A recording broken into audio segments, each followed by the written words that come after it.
내 이름으로 기도하옵나이다. 아멘. 할렐루야. 오늘도 이 자리에 오신 여러분 모두를 주의 이름으로 축복합니다. 여러분의 영혼이 잘 된 것처럼 늘 범사가 잘 되고 강건한 은혜가 있기를 바랍니다. 우리 학생들 또 우리 아동들 특별히 하나님의 큰 은혜가 함께 하셔서 여러분의 미래를 하나님 축복하시고 하나님께서 이끌어 주실 줄로 믿습니다. 오늘 우리가 함께 말씀을 나눌 본문은 요한복음 14장 25절부터 31절에 있는 말씀입니다. 요한복음 14장 25절에서 31절에 있는 말씀 우리 한 절씩 교독하도록 하겠습니다. 내가 아직 너희와 함께 있어서 이 말을 너희에게 하였거니와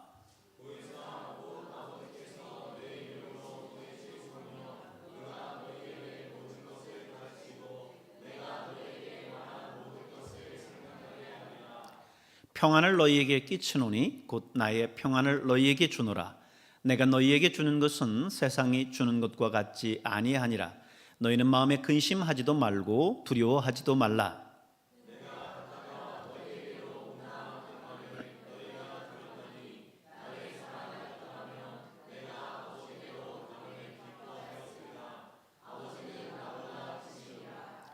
이제 일이 일어나기 전에 너희에게 말한 것은 일이 일어날 때에 너희로 믿게 하려 함이라.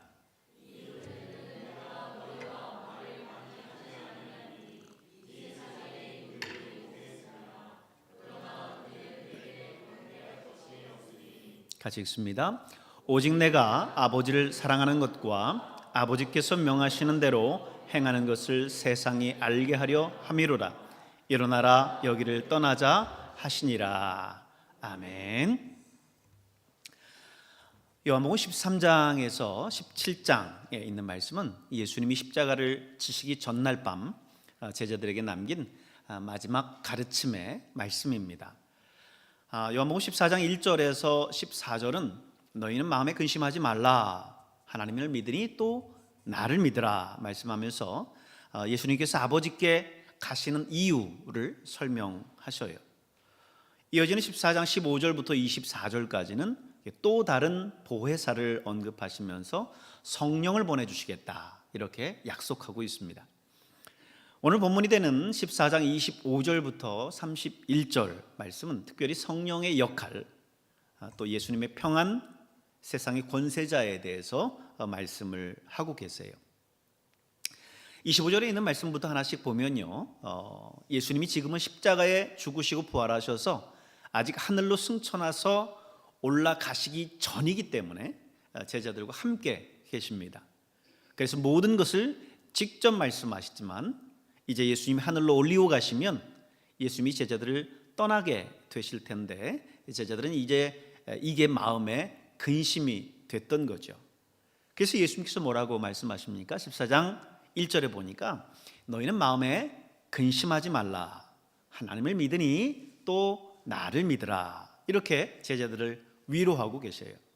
그러면서 한 가지 약속을 하십니다. 그게 뭐예요? 26절인데요 우리 같이 한번 읽어볼까요? 시작.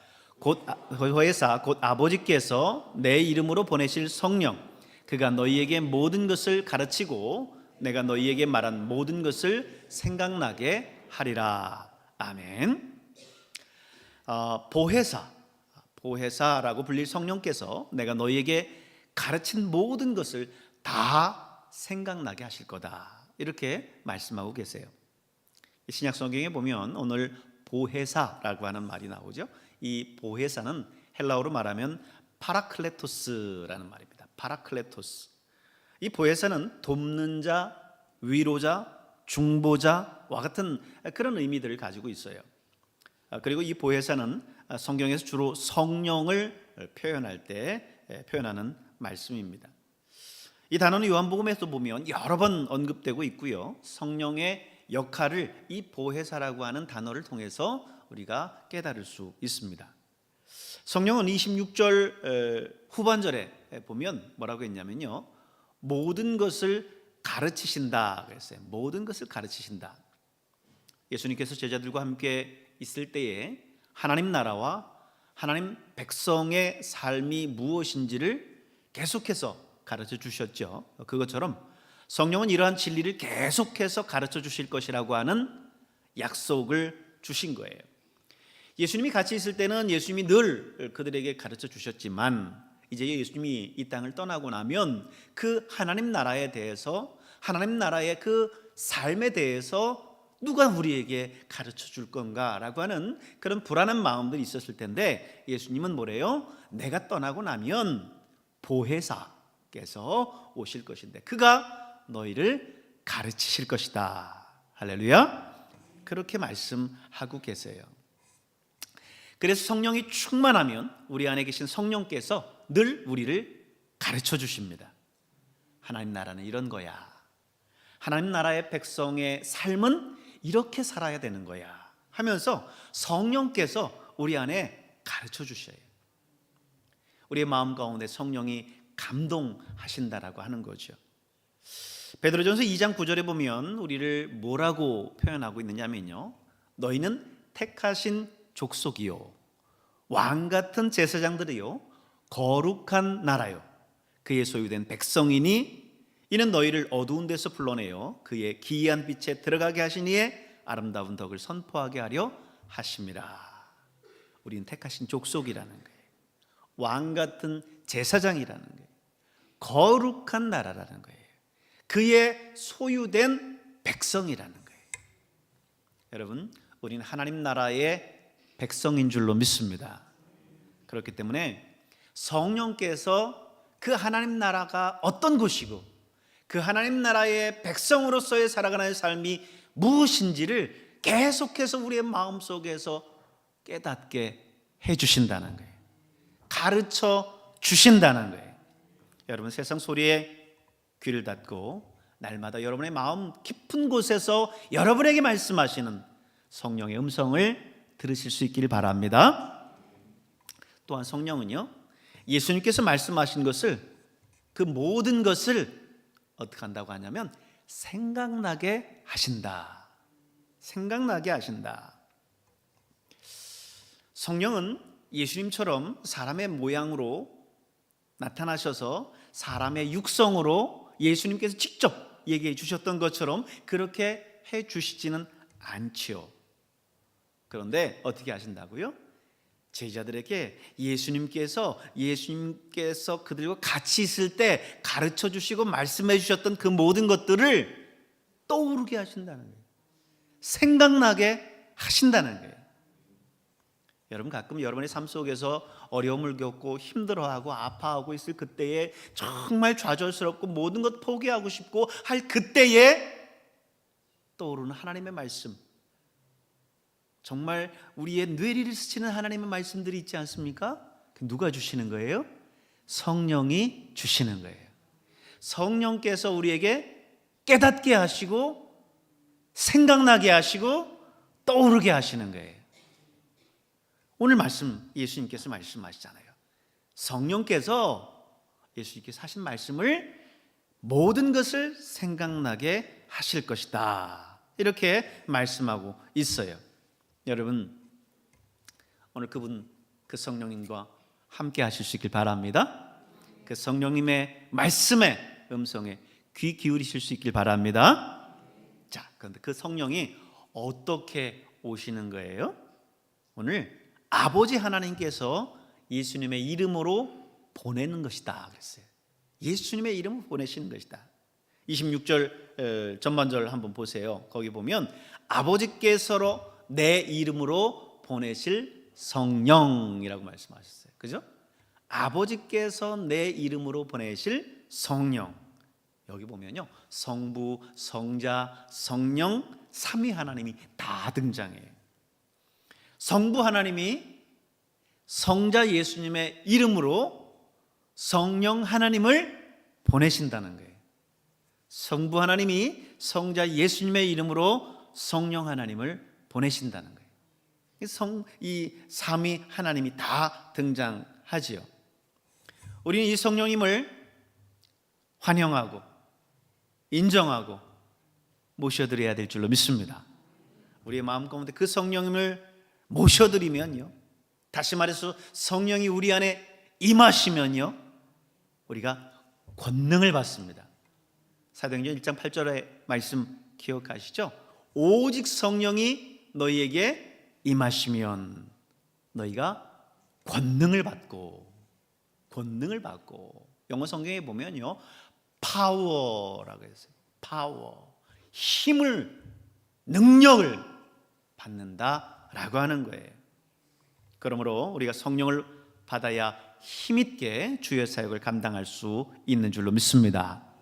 성령을 받지 않으니까 주님의 일을 하는 것이 싫고 부담스럽고 기쁘지 않고 교회도 멀리하고 싶고 주를 떠나는 거예요. 성령이 우리 안에 계시면 정말 주의 일 하나하나가 기쁘고 즐거운 줄로 믿습니다. 성령 충만하시길 바랍니다. 성령이 임하실 때에 그 성령으로 여러분이 충만하게 하루하루 살아가실 수 있길 바랍니다. 오늘도 이 시간 하나님 앞에 그 성령님을 구하시고 성령께서 여러분에게 주시는 그 놀라운 능력을 받아 누릴 수 있길 바라요.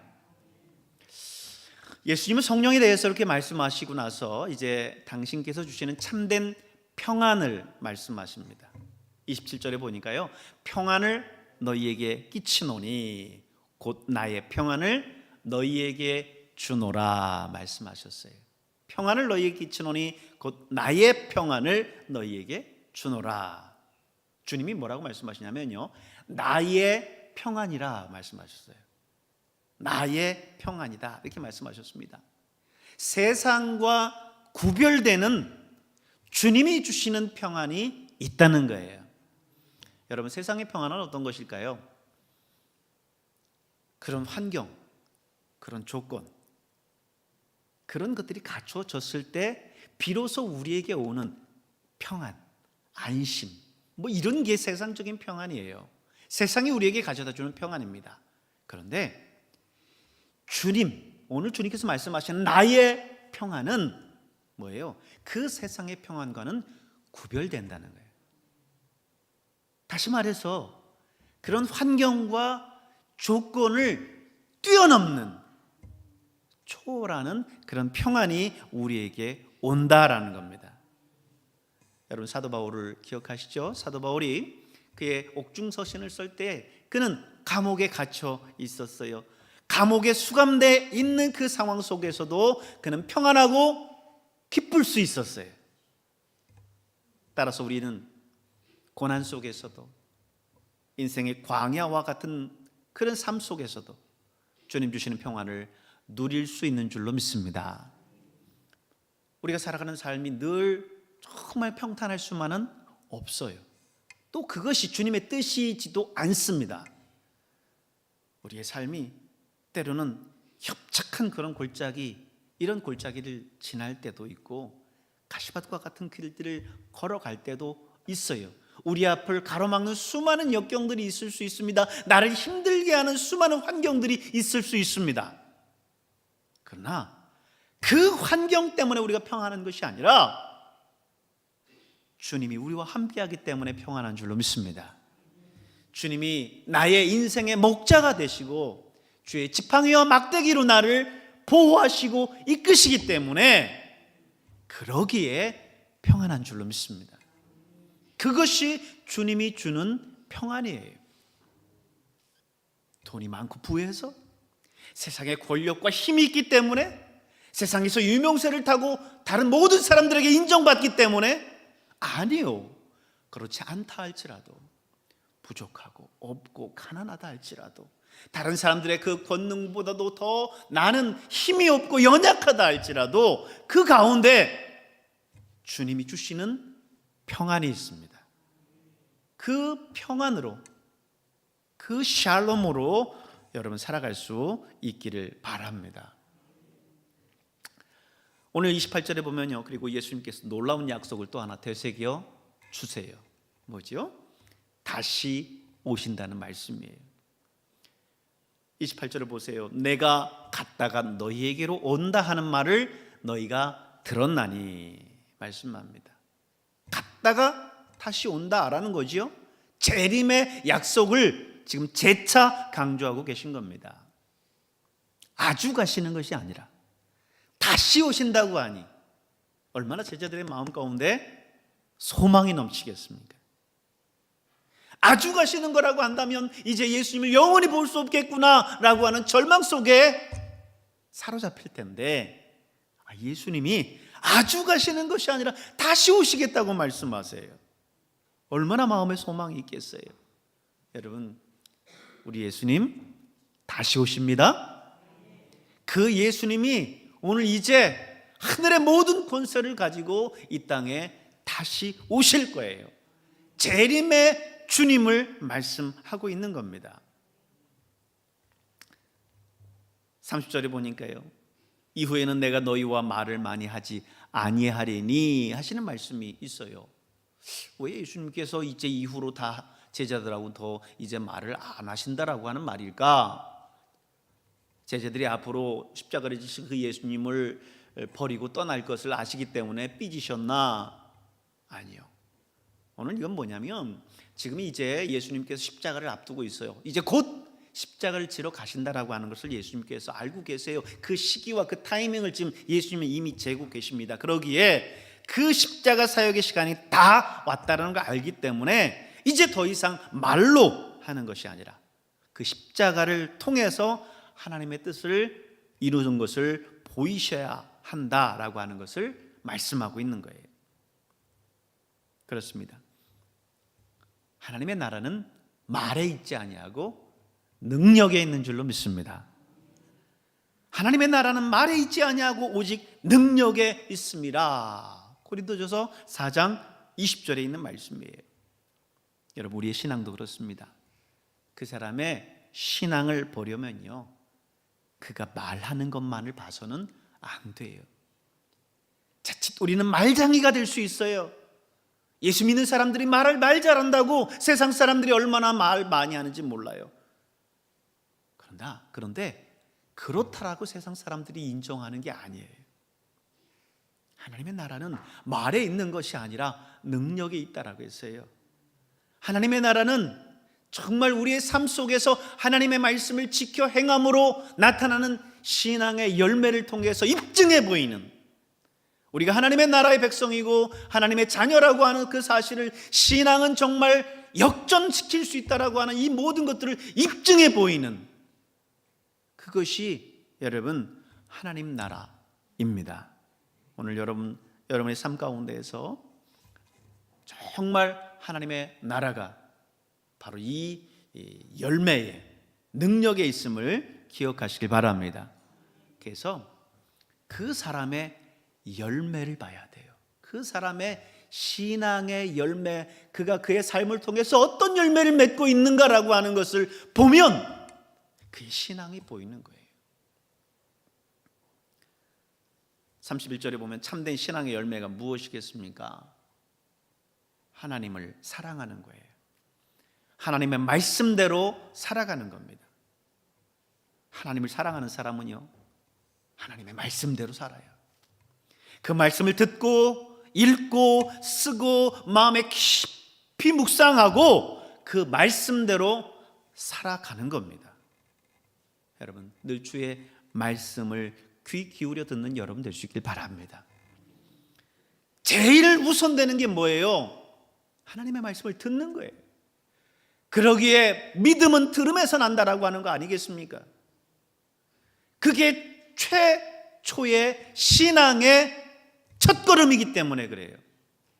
말씀 앞에 나와서 말씀에 귀 기울이지 않으면서 그의 믿음이 자랄 거라고 생각하는 것은 그건 욕심이고 거짓이고 위선이에요.